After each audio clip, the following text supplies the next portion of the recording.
What is up, guys? Welcome back to another episode of the BnG podcast, episode 94. So I guess you can call this our Deron Payne episode. But before we get too deep into this episode, as always, if you're checking us out on YouTube, be sure to comment, be sure to like, and be sure to subscribe. As I mentioned, though, this is episode 94, and we're going to call this On a Mile High, because that's exactly what I'm on after the Washington Commanders defeated the Denver Broncos 35-33 in a mile-high thriller, to say the least.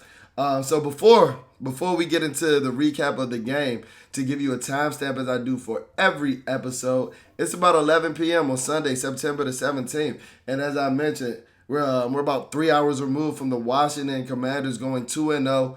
2-0 in the Harris ownership group era, undefeated in the Harris ownership group era. And, you know, our guy Sam Howell has started his career 3-0. So Sam Howell is undefeated in the NFL. So it's quite a feeling. Good vibes all around. And it's something that we haven't experienced since the 2011 season, the last time we went 2-0. And that was quite an anomaly because we had John Beck and Rex Grossman at the helm during that time. Quite different than my guy slinging Sammy Howell at the helm. So let's go ahead and get into this recap. As always, we start with the quarterback. But before we get into the quarterback, I just want to shout out the team, man. The team showed resiliency in this win. They trailed by 18 points in the first half, trailing 21-3. And to be honest, if you go check our live tweets, you know, we always tweeting up a story over there on X or whatever you calling it on X now. Or if you're checking us out on Instagram on our updates and things like that, we were going through it in the first half. I said that I was going to start getting ready for my work week by the end of the first quarter because the end of the first quarter was about as bad as it can get if you were a Washington Commander fan. But that's the roller coaster ride that I've come all accustomed to as a Washington Commander, Washington Redskin, Washington football team fan in my 27, soon to be 28 years of life and being a Washington Commander fan. It was a typical slow start for the defense.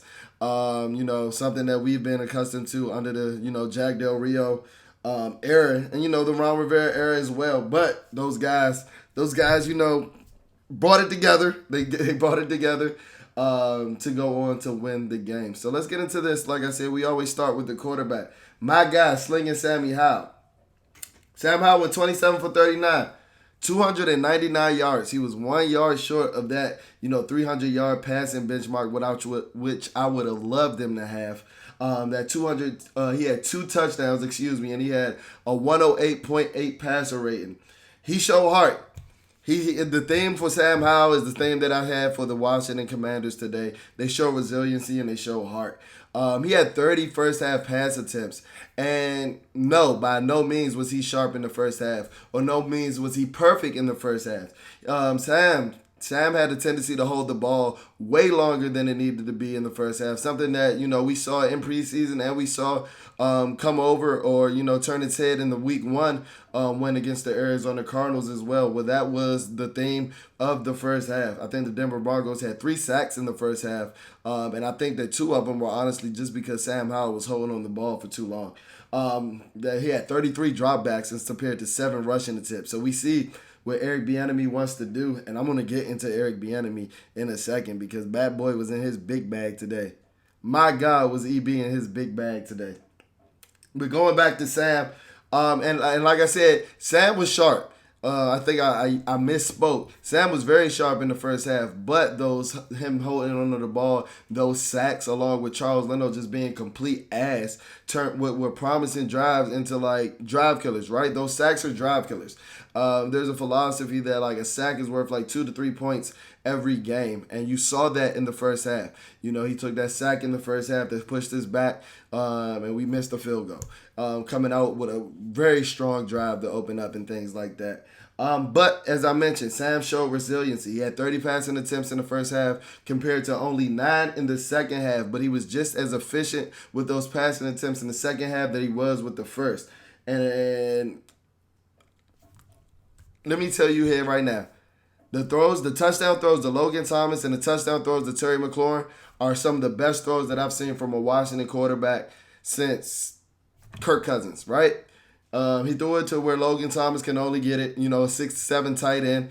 And then fucking Kareem Jackson wanted to act like a damn lunatic and launch his head at Logan Thomas's head, launch his own head at Logan Thomas's head. So get well soon, Logan. But Sam threw it where only Logan can get the ball. And then the throw to Terry McLaurin in damn near triple coverage on the post route was a thing of beauty. I haven't seen a throw executed by a Washington Commander, Washington quarterback of that nature in years, and it was beautiful to see. That's what happens when you give your playmakers, your Pro Bowl receivers a chance. Something that Carson Wentz and Taylor Heineke just didn't do last year, or didn't do enough and efficiently enough. Taylor Heineke was good for a YOLO ball, and you're giving him a chance. But, I mean, how efficient is that when you're throwing it up for grabs, right? That throw, the touchdown throw to Terry McLaurin, the 37-yard touchdown pass to Terry McLaurin was a dime. It was a dot. It was a dot. He showed pinpoint accuracy. He waited for the play to draw out. He waited for all his concepts to go. And that's something that I think that Sam is really good at. He's really good at going through all his reads. Now, that sometimes does lead into him having, hold on to the ball, resulting in some of the sacks that we saw in the first half. But I think that he's really good in going through all of his reads, trying to extend the play for as long as possible. As I mentioned in the first episode last week's episode, he has a lot of confidence in his legs. So I think that he can extend plays where I might not think that he can, or us as fans might not think that he can. He has a lot of faith. Sam has a lot of athletic confidence in extending plays, and you saw that in some of the plays that he extended today, using his legs to pick up a first down on 3rd and 10, which was huge. Using his legs to extend plays, get out of sacks. I can vividly remember, I think it was in the second half, he had Randy Gregory's big ass dragging all on him. Sam just holding up until he can find the angle to get the ball out to throw it out of bounds. So that just shows some athletic arrogance. That shows the toughness that I have in my quarterback. And this is all the reasons why I think that we might have found a quarterback of the future, guys. We might have found a quarterback in the future. As I mentioned, he's 3-0. He's undefeated in his NFL career. So what more do you want from him? What more do you want from him? As I mentioned before, he didn't have a perfect half in the first half, but he was sharp. He was moving the offense efficiently. We got in some drives where, we started out with missed field goals and things like that. Got in some drives where we had bad field position. But we were never, I never, even though we were down by 18 points, I never thought that, this is bad quarterback play. This is the result of us while we're being down. Now, there was some poor offensive line play in the first half, and we're going to get into that. Trust me. We're going to get into that. But by no means do I think that outside of him holding onto the ball too long on a few occasions, specifically 3 occasions, I think that Sam had a superior game. If I'm grading him on a full game metric, I'll give him an A minus. I'll give him an A minus. This is a guy who threw for damn near 300 passing yards with no turnovers in his first game, in his first NFL role start. What more do you want from a young quarterback? What more do you want from a young quarterback? And I'll admit it. I might have a tank for Caleb Williams tweet out there in the first half. But guess what? I think we more than found a guy in Slinging Sammy Howell. If he keeps showing this resiliency, keep showing this perseverance, and keep, coming out on top. Because every game that he started, Sam Howell has come out on top. There's no reason why I would question why I don't think that he has the capabilities of being the quarterback of the future. Now, moving on to the run game. And shout out to Brian Robinson and shout out to Antonio Gibson, because the community was harsh on you guys, myself included, because we were rather underwhelmed with that week 1 debut between the both of you guys. But Brian Robinson heard the critics, and Brian Robinson proved me right for this one game. As I told you that Brian Robinson, in one of our training camp hot take episodes, I said that Brian Robinson might be in line for top 10 running back production this year. Well, he showed the capabilities of that today with 129 total yards and 2 touchdowns. Not only doing it in the run game, we had over 80 yards, but he had over 40 yards in the passing game as well. Something that you would have never thought that Brian Robinson had the capabilities of doing if you watched him in that Scott Turner offense last season, where they barely threw him the ball. But if you go back and watch his film in Alabama, this is a guy who showed capable hands at Alabama. Even though he didn't get a lot of targets, he made the most of them. This is the guy that I told you when we were boots on the ground in training camp. He was making plays in the passing game. Every day that we were there.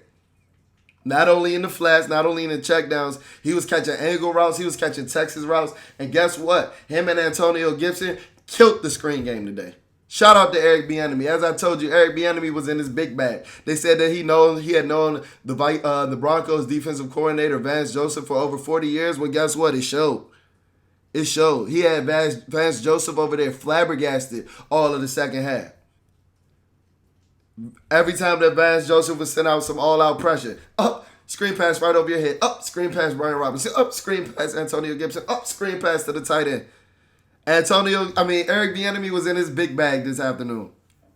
Eric Bieniemy was in his big bag. And this is a guy that y'all didn't want to give an NFL head coaching job. I saw Will Blackman tweet that he was the best in-game adjuster offensive coordinator in the game right now.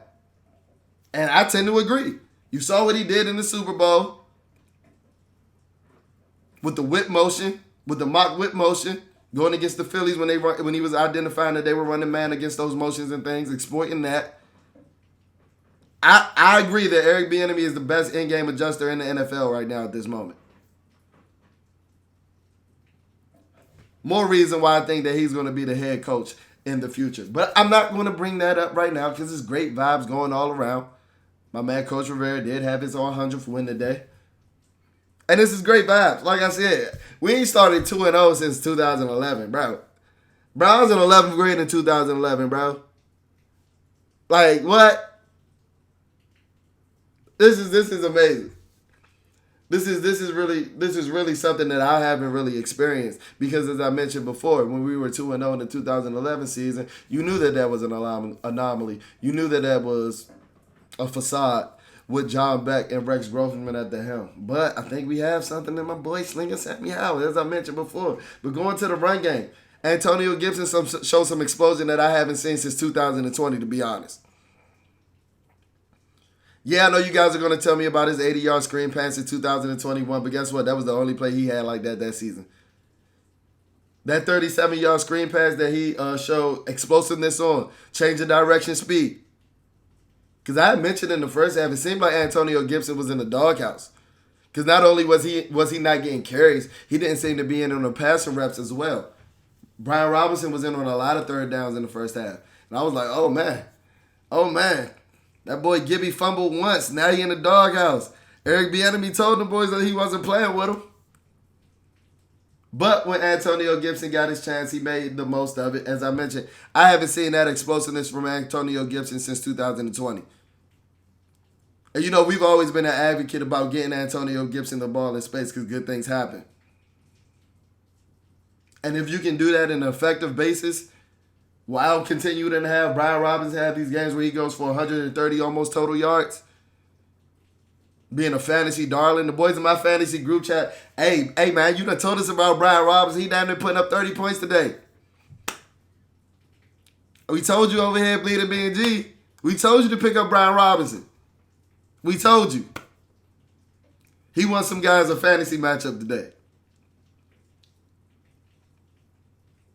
But Sam was decisive with the ball, man. Sam, he played point guard of the offense today. He was giving it to whoever was open. He wasn't force-feeding guys. We were throwing at Patrick Surtain. Not only with Terry McLaurin, we were throwing at Patrick Surtain with De'Ami Brown. That shows you how much faith we have in our guys. We were completing passes on big bad Patrick Surtain with De'Ami Brown. That shows you how deep this receiver core goes, man. I told you wide receiver 1, Terry McLaurin, as I mentioned, being a goddamn dog. What was the saying last year? Shit, Terry down there somewhere. Fuck it, Terry down there somewhere. But it didn't look like Sam Howell did that this today because he threw it with a little bit of accuracy. He actually threw it with a little bit of accuracy. But going over with the receiving yards, as I said, Sam was a point guard. I think we had about 9 different guys have receptions today. Terry McLaurin had 5 receptions for 54 yards. John Bates, 3 for 46. Antonio Gibson, 3 for 44. Brian Robinson, 2 for 42. So as I mentioned those running backs, let me go to the screen pack. Let me go back to the screen game. You see what happens when you're able to have offensive guards and interior linemen that are able to move in space? where you don't have Jurassic Park ass Andrew Norwell and dinosaur ass Trey Turner out there trying to block my grandmother in space. When you got athletic freaks like Sam Cosmi and Sadiq Charles out there in the run lanes, full screen passes. You see how beneficial the screen game can be when you're not calling them in predictable scenarios like a Sky Turner was doing last year. Or when you know that the defense is going to give you an all-out blitz because you've been making adjustments, because you've been studying like Eric BnG has done, where he knows the all-out blitz is coming. Bloop, bloop. Let me throw that screen right over her head. That's what it looked like all in the second half. You get a screen, you get a screen, you get a screen, you get a screen. Bloop, right over their head. Bloop, right over their head. I told y'all Eric BnG was in his big bag today. And we finally have the playmakers. And we finally have a scheme that's going to utilize these playmakers. Because that's what? All these playmakers were here last year. Now, I know we had a lot of the shitty quarterback play. Trust me. Trust me, I am not dismissing that by any means. But I think that the scheme that we used last year wasn't inducing the, maximizing these guys' abilities and maximizing these guys' capabilities. As I mentioned, Sadiq Charles looks like a damn all-pro guard now. We've been waiting for this for 4 years. Is it the scheme? Is it the coaching development? I mean, Travell Warren's been here for a couple of years. I would lean the scheme because we have an offensive coordinator that's going to coach through his guys' abilities. Charles Leno getting his ass whooped. All right, we're going to throw a screen over your head. All right, quick game. You see that he wants to throw the ball, right? This is a running back that wants to throw. This is an old school running back that wants to throw the ball because he's up with modern day NFL. Now, 33 drop back to 7 rush ratio in the first half is a little crazy. Trust me, it is a little crazy. But you were down. And it's not like that you have the run game that you had the ultimate faith in that you thought are like, oh yeah, it's a lot of game left. We can still stick to the run game. I understand it. But guess what? When we got back into the game, he got back in his big bag. He got more balance. Brian Robinson started toting. We even had Chris Rodriguez in there as a fullback. Lead blocking for Brian Robinson touchdowns. This is what happens when you utilize all of your playmakers. Now, touching back onto the offensive line real quick, as I mentioned, I've already touched on Sadiq Charles and Sam Cosmi. Nick Gates is a fucking goon. I love Nick Gates. Give Nick Gates a lifetime contract. Nick Gates is a fucking thug in a good way. In a great way. Because as you saw, Kareem Jackson's old idiotic ass launch himself into Logan Thomas, who was the first one getting into Kareem Jackson's face. And my boy Sadiq Charles getting into the mix too. Ever since I called them big boys out in that Ravens fight reaction video, the big boys been with all the smoke since. They was with the smoke last week in Arizona, and they been with the smoke today. I told you, they been watching Bleeding BnG. They be watching Bleeding BnG over there in Ashburn. Ever since I called Nick Gates out, Nick Gates has been with all the shits. Nick Gates has been with all the shits and all the smokes. Andrew Wiley played solid today, but Charles Leno, you fucking suck, bro. Charles Leno is a bottom 3 starting tackle in the NFL, and I'm being starting left tackle in the NFL, and I'm being generous. Let me restate that. Charles Leno is a bottom 3 starting left tackle in the NFL, and I'm being generous. Thank God we got a guy like Eric BnG who can scheme around your sorry ass. But guess what? Ron Rivera, we told you that Charles Leno was ass all season. We told you that last season. So it's not like you didn't have the time, and it's not like you didn't have the resources to upgrade at the position. But guess what? Now we're 2-0. So guess what? The trade deadline is not for another 6 weeks. You have time to improve this roster. So upgrade at that position and get Cameron Cheeseman the fuck off my team. I've never met a long snapper that forgot how to snap. What the fuck? We traded up for this trash can.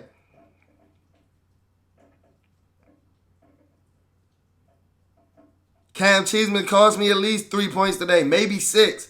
Because I know the snap on the first miss was fucking putrid. My little sister could have got the ball back there better than that. And she's 6.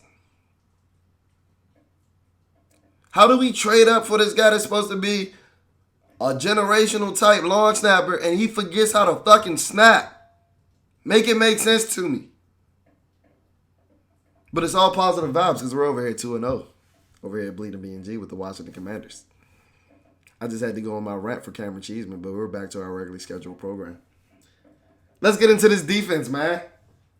Let's get into this defense because they was getting their ass shellacked in the first half. I don't know if it was the altitude. I don't know what the fuck it was. But they was letting Russ cook like it was 2019. They was letting the Broncos country ride. We out here getting cooked by Marvin Mims. And I know he's tough. But he's still a rookie. If we want to be the elite defense that we've claimed to be, we cannot have them slow starts. That looked like 2021, 2022. But you know what didn't look like 2021 and 2022? And look more so like 2023 and that takeover? That defensive line is taking over for 2 straight games, ladies and gentlemen. 7 sacks on the day. This defensive line has finally looked like the defensive line that we've been dreaming of for 4 years, guys. That we've been dreaming of since we drafted Chase Young with the 2nd pick in the 2020 draft. Speaking of Chase Young, boy played like a damn animal today. And you know, y'all got it misconstrued like we a Chase Young hater. No, we just don't have the pom-poms out for guys that aren't productive. But Chase Young was more than productive today. 1.5 sacks, 2 tackles for loss. Couple idiotic penalties in the latter half of the game. But in that same drive that I'm talking about where he had those same penalties, him and Montez Sweat was damn near having track meets to the quarterback. It was beautiful to see. 99 and 90 playing fucking tag with the quarterback. Shit was beautiful. Shit was beautiful. Call them boys the Bash Bros. And please, Chase Young, shut me up, bro. Please, shut me up. And today was a good start. But it was just a start. Because I know a lot of y'all coming at me now. A lot of y'all subtweeting me. Y'all ain't pulling out the ads. Y'all know. Because y'all know we troll better. Y'all know we troll better over here at Bleeding BnG. So I ain't seen too many ads. But I seen a lot of people calling out the Chase Young haters. Chase Young played amazing today. It was still only 1 game. Let's see if he keeps this up for the next 15 games. Let's see if he lives up to that generational tag that he got coming out of the Ohio State University. Because it looks like he regained some of that athleticism that I thought he might have lost. Chasing down Russell Wilson. And one thing that I mentioned that nobody else has mentioned, because you know we really know ball over here at Bleeding BnG. Chase Young seemed super effective rushing from a 2-point stance today. Give me some more of that shit. Inject that shit in my veins. Chase Young in a 2-point stance? Yes, please. Yes, ma'am. Yes, Lord. Because he's too explosive of an athlete. You know, in 2020, he was doing that stutter like he was fucking Barry Sanders or some shit. I didn't see much of that today. He got ran around the edge a couple of times. But when you get 6'6", 260 running a 4.5, and as explosive as Chase Young can be, rushing from a 2-point stance, if he gets his hands on you first, it's murder she wrote. And it was murder she wrote for Garrett Bowles in a couple of those drives. As I mentioned, the defensive line. That first drive back from the second half, Deron played like a fucking man possessed. Deron Payne is a grown-ass man. Our quietest defensive lineman today was Jonathan Allen. But what we know about Jonathan Allen at this point is he's consistent enough that he's not going to have a bad game. If they not saying his name, it's because he's not making impact plays. But guess what? He's doing his job. Because John Allen's going to always do his job. Going to the linebackers. I don't know who's worse, Cody Barton or Charles Leno. I'm trying to keep a good vibes on this 2-0 podcast, But Cody Barton fucking sucks. Every Cody Barton tackle, go back and watch the film, guys. Every Cody Barton tackle he catches. So what does that tell you? That's indicative of a linebacker that's always a step slow and a second late. But you know who wasn't a step slow and a second late? Jamin Davis. A dude that I told y'all that y'all was being too harsh on in 2022. Because we really know ball over here bleeding BnG. Yeah, that guy Jamin Davis that forced that fumble. The freak athlete Jamin Davis, who's had 2 good games in a row. Yeah, I know he had that rougher in the passing penalty. Looked like he was fucking boxing on some Mike Tyson shit. Punching Russell Wilson in the head. I don't know what the hell it was. But guess what? He made up for it. He made up for it. Unlike y'all favorite Cole Holcomb last year. Oh, this guy. This fucking guy, Cody Barton. He sucks. He sucks. I don't know what's up with this guy.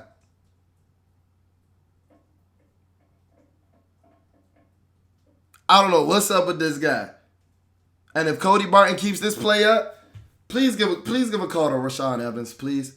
I know we hate linebackers, Jack. I know we hate linebackers, Ron. But y'all were damn linebackers. It's going to come important at some point. No matter how modern the NFL is. But going to the secondary played solid. I mean, we did let Russell Wilson throw for 300 yards. Outside of that fucking Hail Mary. Hey, Jack. How many times we going to let Sean Payton's offense catch Hail Marys on us, bro? And the reason I said Sean Payton's offense, because you guys might have forgotten when we went up against the New Orleans Saints in 2021 at the end of the half, when Marquez Callaway threw that Hail Mary touchdown, or caught that Hail Mary touchdown, Sean Payton was the coach. I'm pretty sure he was in the same type formation. So evidently he sees something against Jack Del Rio's prevent defense. Or he knows that Jack Del Rio's DBs are undisciplined in the Hail Mary situation. Because I don't know how the fucking a throw goes through 6 pair of hands off another guy's helmet. But the secondary played solid in the second half especially. Emmanuel Forbes caught a pick after being burnt in the first half. I think that Emmanuel Forbes trusts his long speed too much. I think that he thinks he's prime Deion Sanders. Like, yeah, you ran a 4.35, bro. You not that guy, though. These guys is just as fast. Get your ass back. And we know you ain't pressing, really. So it's a shadow press, and you really bailing. So get back. Get back. Because guess what? These guys can run. And Marvin Mims showed you that today. And this guy's more explosive than Marvin Mims in the NFL field. But he bounced back and made a play. And then he also made another play. I don't know if y'all saw that freaky one-hand interception he almost had. That was some freaky shit. Cam Curl's a damn dog.